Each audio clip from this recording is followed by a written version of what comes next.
Hello guys, nandito na naman tayo at para magpaiyak ng didilis. Mga didilis ha, manood kayo nito. At sigurado kung iiyak na naman kayo, okay ha? Pero syempre, kudos agad kay kay Ninong Bongbong. Ito about ito sa Malampaya pa rin, basahin muna natin. Ang sabi, WPS gas discovery, 98 billion cubic feet of natural gas reserve found in West Philippine Sea. Okay, ito ay yung sa bagong Malampaya na natagpuan na na ngayon ay tawag dito, inuumpisa na ang pagmimina o ang production So ngayon, ito ay idudugsong na ang sabi sa balita sa energy, ito ay by last quarter of December maaaring maidugsong na papunta dito sa kalupaan upang sa ganun magkaroon na tayo ng mina, makapag-harvest na tayo rito at sa ganun malaking tulong ito para sa enerhiya natin. Okay, ano nga ba yung 98 billion cubic feet of natural gas ano nga ba ang ibig sabihin niyan na papakinabangin ng taong bayan? Ayan ang sabi rito, the estimated gas volume is equivalent to almost 14 billion kilowatt hours of electricity. Isipin nyo yun based on government calculations, ito yun para may batayan tayo. This could match the annual, taon-taon electricity requirements of around 5.7 million households. 5.7 milyong mga kabahayan ang pwedeng nito ang mapagsilbihan o ang masuplayan. Nearly 200,000 public schools or millions of street lights operating continuously for 1 year.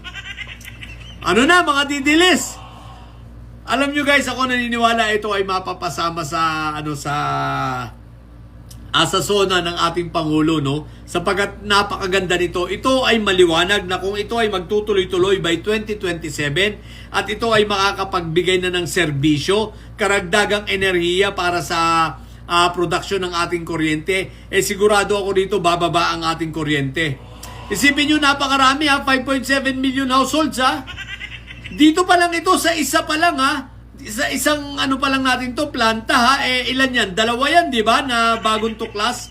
So ang pinag-uusapan pa lang rito, ito pa lang iisa hindi pa kasama yung isa dahil 2 nga ito. O di ba ga? Yan ang dahilan guys, kaya ang mga China ay talagang talagang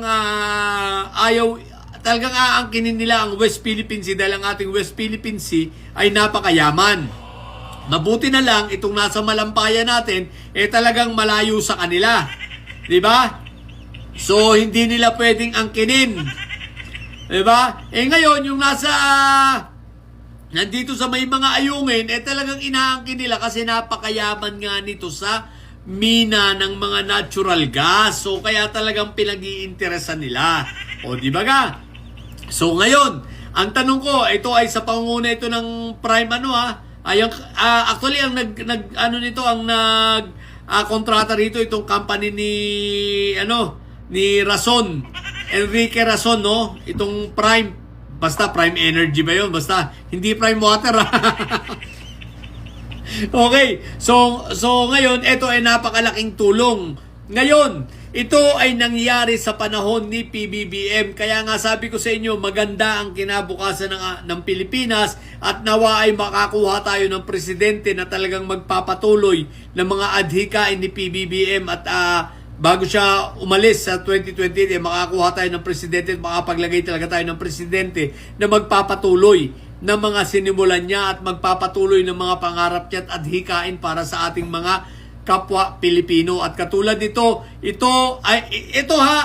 sa enerhiya dito sa natural gas meron pa tayo ng ngayon makakatulong na rin unti-unti yan. Itong sa solar, pinakamalaking solar energy na solar farm na nagawa ay nandito sa Nueva Ecija ngayon. So malaki rin yung isusupply niyan. What if tumakbo pa ang ating Bataan Nuclear Plant, di ba? Eh di ang ganda niyan, ang laking pakinabang sa taong bayan yan. Kaya ito pag nagtuloy-tuloy, nako, maganda ang 2027 natin. Sigurado ako, ito na lang, malaking tulong ito at makakapagpababa ito kahit papano ng kuryente ng ating mga kapwa kababayan. Ito ay malaking tulong para sa ating pag sa konsumo. Isipin mo, 200,000 public schools ang masusuplayan nito.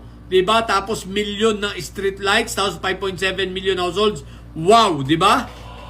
Napakagandang project nito at dahil lang yan sa pagpupursige ng ating Pangulo, initiative ng ating Pangulo. Okay? So yun lang. So maganda ito, good news ito para sa atin. Syempre, bad news sa mga didilis. Bagamat sila naman ay makikinabang din dyan, pero syempre, alam nyo naman ng mga didilis, utak tongawi ang mga yan. Diba? Walang laman ng utak niyan, luga lang. Laman ng utak ng mga yan ay luga.